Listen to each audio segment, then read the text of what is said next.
Representative Mincey on your amendment. Members, the author just said that she was not opposed to adding Bessie into this equation, so this does the same thing. It requires the same public comment for Bessie. All right. There are no questions on the amendment. Is there any objection to the adoption of the amendment? Representative Mike Johnson for a question. If you're opposed to the bill, why would you add an amendment to include another body under that bill?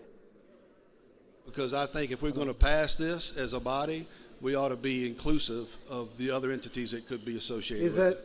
Is that disingenuous, or is that just No, Or it's maybe not. is that unsincere? No, that's very sincere. If it's going to pass, if we're going to pass this on school boards, I think we ought to have the same opportunity in Bessie. So you support that? I support it. If we pass it, it's the same on Bessie. I do support that. I support my If we pass amendment. your amendment, you'll vote for her bill. I'm not there yet. Okay. It's kind of tricky there, Rep. It's Mincey. not tricky at all. It's being consistent, Rep. Johnson. It's being consistent. Is that your new leaf for the day? No, sir. I try to be consistent most of the time. Well, in some ways you are. Yeah. Well, if I'm not, please point it out to me. All right. There are no other.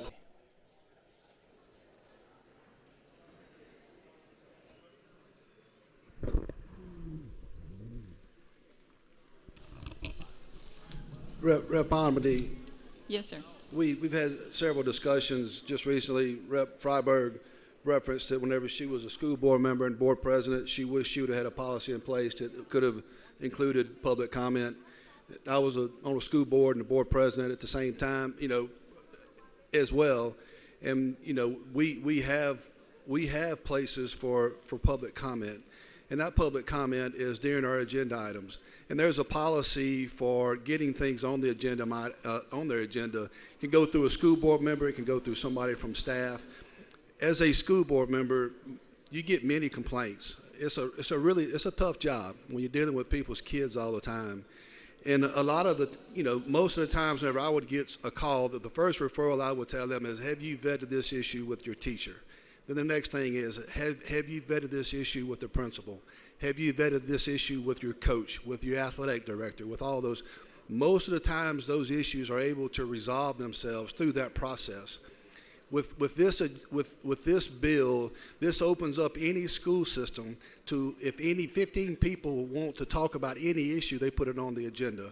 And I think it's just extremely problematic.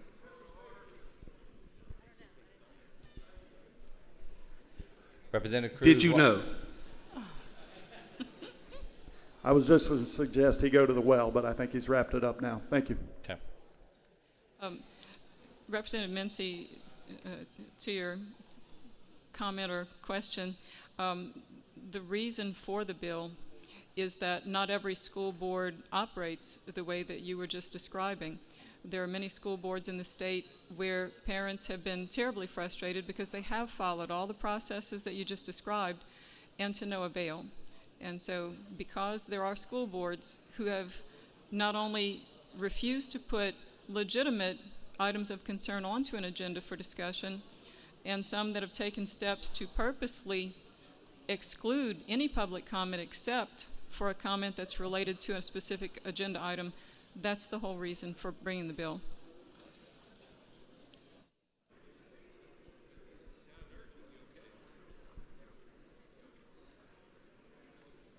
Representative Mincey, you have a question?